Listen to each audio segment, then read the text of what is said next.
Exalogic case Sreedharan കർത്തയുടെ മൊഴി പുറത്ത്. അന്വേഷണം നിർണായക ഘട്ടത്തിലേക്ക് നീങ്ങുകയാണ്. കേരള രാഷ്ട്രീയത്തിൽ ഏറെ ചർച്ച ചെയ്യപ്പെടുന്ന CMRL എക്സാലോജിക് സാമ്പത്തിക ഇടപാട് കേസ് വീണ്ടും പുതിയ വഴിത്തിരിവിലേക്ക് കടക്കുകയാണ്. കേസിന്റെ അന്വേഷണത്തിനിടെ കൊച്ചി മിനറൽ ആൻഡ് റൂട്ടേഴ്സ് ലിമിറ്റഡ് എന്ന CMRLന്റെ മാനേജിംഗ് ഡയറക്ടറായ ശശിധരൻ കർത്ത എൻഫോഴ്സ്മെന്റ് ഡയറക്ടറേറ്റിന് നൽകിയതായി പറയുന്ന മൊഴിയുടെ വിവരങ്ങളാണ് ഇപ്പോൾ പുറത്തു വന്നിരിക്കുന്നത്. ഈ മൊഴിയിലെ പരാമർശങ്ങൾ കേസിന്റെ അന്വേഷണത്തിന് കൂടുതൽ പ്രാധാന്യം നൽകുന്നതായി വിലയിരുത്തപ്പെടുന്നു. എൻഫോഴ്സ്മെന്റ് ഡയറക്ടറേറ്റ് രേഖപ്പെടുത്തിയ മൊഴിയിൽ എക്സാലോജിക് സൊല്യൂഷൻസ് പ്രൈവറ്റ് ലിമിറ്റഡിനും അതിന്റെ ഡയറക്ടറായ വീണ വിജയനും പണം നൽകിയതിന്റെ കാരണം അന്നത്തെ മുഖ്യമന്ത്രിയായിരുന്ന പിണറായി വിജയനുമായുള്ള വ്യക്തിപരമായ ബന്ധമാണെന്നാണ് ശശിധരൻ കർത്ത പറഞ്ഞതായി അന്വേഷണ രേഖകൾ സൂചിപ്പിക്കുന്നത് എന്നതായിട്ടുള്ള റിപ്പോർട്ടുകളാണ് ഇപ്പോൾ പുറത്തു വന്നിരിക്കുന്നത്. അതേസമയം വീണ വിജയനോ എക്സാലോജിക് കമ്പനിയോ CMRLന് യാതൊരു കൺസൾട്ടൻസി സേവനവും നൽകിയിട്ടില്ലെന്നും മൊഴിയിൽ പരാമർശിക്കുന്നതായി റിപ്പോർട്ടുകളും വന്നിട്ടുണ്ട്. ഈ മൊഴി 2024 ഏപ്രിൽ മാസത്തിൽ എൻഫോഴ്സ്മെന്റ് ഡയറക്ടറേറ്റ് രേഖപ്പെടുത്തിയതാണെന്നാണ് പുറത്തു വന്നിരിക്കുന്ന വിവരങ്ങൾ. എന്നാൽ ഈ മൊഴിയിലെ ആരോപണങ്ങൾ ഇതുവരെ കോടതിയിൽ തെളിയിക്കപ്പെട്ടിട്ടില്ലെന്നും അന്വേഷണ നടപടികൾ തുടരുകയാണെന്നും പ്രത്യേകം ശ്രദ്ധിക്കേണ്ടതുണ്ട്. അന്വേഷണ രേഖകൾ പ്രകാരം 2017 മുതൽ 2020 വരെയുള്ള കാലയളവിൽ ഏകദേശം 2,78,00,000 രൂപയാണ് CMRL എക്സാലോജിക് കമ്പനിക്കും വീണ വിജയനും നൽകിയത്. ഈ തുക കൺസൾട്ടൻസി ഫീസ് എന്ന പേരിലായിരുന്നു നൽകിയത് എന്നാണ് അന്വേഷണ ഏജൻസി പറയുന്നത്. എന്നാൽ ഈ തുകയ്ക്ക് പകരമായി യാതൊരു സേവനവും ലഭിച്ചിട്ടില്ലെന്നാണ് EDയുടെ അന്വേഷണ റിപ്പോർട്ടിലുള്ള പ്രധാന കണ്ടെത്തൽ. ഇതുമായി ബന്ധപ്പെട്ട മുൻപ് ED ഉദ്യോഗസ്ഥർ വീണ വിജയനെ ചോദ്യം ചെയ്തിരുന്നു. അന്ന് താൻ CMRLന് ബിസിനസ് ഗൈഡൻസ് നൽകിയിരുന്നു എന്നായിരുന്നു വീണ വിജയന്റെ വിശദീകരണം. എന്നാൽ അത്തരം സേവനം നൽകിയതായി തെളിയിക്കുന്ന ഇമെയിലുകളോ രേഖകളോ കരാറുകളോ സമർപ്പിക്കാൻ കഴിഞ്ഞിട്ടില്ലെന്നാണ് അന്വേഷണ റിപ്പോർട്ടിൽ പറയുന്നത്. അന്വേഷണ ഏജൻസിയുടെ കണ്ടെത്തൽ പ്രകാരം വീണ വിജയന് പ്രതിമാസം 5 ലക്ഷം രൂപയും എക്സാലോജിക് കമ്പനിക്ക് 3 ലക്ഷം രൂപയും എന്ന രീതിയിലാണ് പണമിടപാടുകൾ നടന്നത് എന്നാണ് രേഖകളിൽ പറയുന്നത്.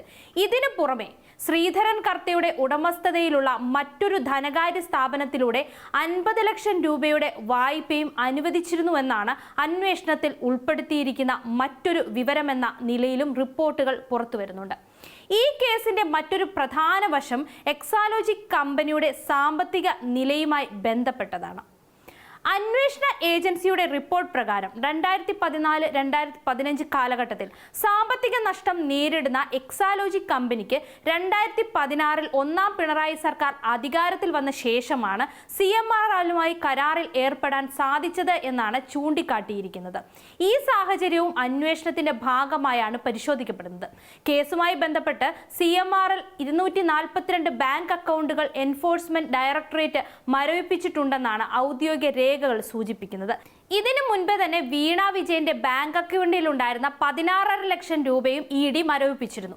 ഇപ്പോൾ പുറത്തുവന്ന ശശിധരൻ കർത്തയുടെ മൊഴിക്ക് പിന്നാലെ അന്വേഷണത്തിന് പുതിയ ദിശ ലഭിക്കുമെന്ന വിലയിരുത്തലാണ് നിയമവിദഗ്ധർ പോലും നടത്തുന്നത്. മൊഴിയിലെ വിവരങ്ങളുടെ അടിസ്ഥാനത്തിൽ വീണ വിജയനെ വീണ്ടും ചോദ്യം ചെയ്യാൻ സാധ്യതയുണ്ടെന്നാണ് വിവിധ റിപ്പോർട്ടുകൾ സൂചിപ്പിക്കുന്നത്. നിലവിൽ എക്സാലോജിക് കമ്പനി പ്രവർത്തിക്കുന്നില്ലെന്ന വിവരവും പുറത്തു വന്നിട്ടുമുണ്ട്. അതേസമയം കഴിഞ്ഞ മാസം എൻഫോഴ്സ്മെന്റ് ഡയറക്ടറേറ്റിന് മുൻപാകെ നൽകിയ മൊഴിയിൽ CMRLും എക്സാലോജിക്കും തമ്മിലുള്ള സാമ്പത്തിക ഇടപാടുകളെക്കുറിച്ച് തനിക്ക് വ്യക്തിപരമായ അറിവില്ലെന്നായിരുന്നു വീണ വിജയന്റെ നിലപാട്. കമ്പനിയുടെ ദൈനംദിന പ്രവർത്തനങ്ങൾ കൈകാര്യം ചെയ്തിരുന്ന ജീവനക്കാർക്കാണ് ഇക്കാര്യങ്ങളിൽ കൂടുതൽ അറിവുള്ളതെന്നും അവർ അന്വേഷണ ഉദ്യോഗസ്ഥരോട് പറഞ്ഞതായി റിപ്പോർട്ടുകളുണ്ട്. 2017 മുതൽ 2021 വരെയുള്ള കാലയളവിൽ നടന്നതായി പറയുന്ന 2,78,00,000 രൂപയുടെ കൺസൾട്ടൻസി ഫീസ് ഇടപാടുകളെക്കുറിച്ച് ED നിരവധി ചോദ്യങ്ങൾ ഉന്നയിച്ചിരുന്നുവെന്നാണ് വിവരം. പ്രത്യേകിച്ച് CMRL എന്തിനാണ് എക്സാലോജിക്കിന്റെ ബാങ്ക് അക്കൗണ്ടിലേക്ക് ഈ തുക നിക്ഷേപിച്ചതെന്ന ചോദ്യത്തിന് വ്യക്തമായ മറുപടി നൽകാൻ സാധിച്ചില്ലെന്നാണ് അന്വേഷണ രേഖകൾ പറയുന്നത്. ഇതോടൊപ്പം CMRLന്റെ അനുബന്ധ സ്ഥാപനമായ എംപവർ ഇന്ത്യ ക്യാപിറ്റൽ ഇൻവെസ്റ്റ്മെന്റ് വഴി അനുവദിച്ചതായി പറയുന്ന 50 ലക്ഷം രൂപയുടെ വായ്പയെക്കുറിച്ചും അന്വേഷണ സംഘം വിശദമായി ചോദ്യം ചെയ്തിരുന്നു. ഈ സാമ്പത്തിക ഇടപാടുകളുടെ പശ്ചാത്തലവും അന്വേഷണത്തിന്റെ പ്രധാന ഭാഗമായാണ് പരിശോധിക്കപ്പെടുന്നത്. ഈ കേസിൽ ആദായ നികുതി ഇടക്കാല സെറ്റിൽമെന്റ് ബോർഡിന്റെ കണ്ടെത്തലുകളും നേരത്തെ വലിയ രാഷ്ട്രീയ വിവാദങ്ങൾക്ക് വഴിവെച്ചിരുന്നു. പിന്നീട് അതിന്റെ അടിസ്ഥാനത്തിലാണ് എൻഫോഴ്സ്മെന്റ് ഡയറക്ടറേറ്റ് പണം വെളുപ്പിക്കൽ നിരോധന നിയമപ്രകാരം അന്വേഷണം ആരംഭിച്ചത്. അതിനുശേഷം നിരവധി ഘട്ടങ്ങളായി രേഖകൾ ശേഖരിക്കുകയും വിവിധ വ്യക്തികളെ ചോദ്യം ചെയ്യുകയും ബാങ്ക് ഇടപാടുകൾ പരിശോധിക്കുകയും ചെയ്തു വരികയാണ്. അതേസമയം ഈ കേസിലെ എല്ലാ ആരോപണങ്ങളും അന്വേഷണത്തിന്റെ ഭാഗമാണെന്നും കോടതിയുടെ അന്തിമ വിധി ഇതുവരെ ഉണ്ടായിട്ടില്ലെന്നും ഓർക്കേണ്ടതുണ്ട്. ശശിധരൻ കർത്തയുടെ മൊഴിയും അന്വേഷണ രേഖകളുടെ ഭാഗമായ വിവരങ്ങളാണ്. അവയുടെ നിയമസാധുതയും തെളിവുകളുടെ വിശ്വസ്തതയും കോടതി നടപടികളിലൂടെയാണ് അന്തിമമായി വിലയിരുത്തപ്പെടുക. കേരള രാഷ്ട്രീയത്തിൽ ഏറെ ചർച്ചയാകുന്ന ഈ കേസിൽ ഇനി എന്തൊക്കെ സംഭവ വികാസങ്ങളാണ് ഉണ്ടാകുക എന്നത് ശ്രദ്ധേയമാണ്.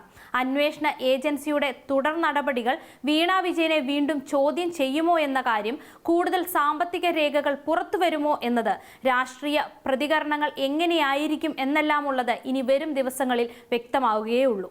ഈ കേസിൽ അന്വേഷണ ഏജൻസിയുടെ ഭാഗത്തു നിന്നോ ബന്ധപ്പെട്ട വ്യക്തികളുടെ ഭാഗത്തു നിന്നോ പുതിയ വിവരങ്ങൾ പുറത്തു വന്നാൽ അതും കേസിന്റെ ഗതി സ്വാധീനിക്കാൻ സാധ്യതയുണ്ട്. അതിനാൽ ഈ കേസിലെ ഓരോ സംഭവ വികാസവും കേരളത്തിന്റെ രാഷ്ട്രീയവും നിയമപരവുമായ ചർച്ചകളിൽ പ്രധാന വിഷയമായി തുടരുമെന്നതിൽ സംശയമില്ല.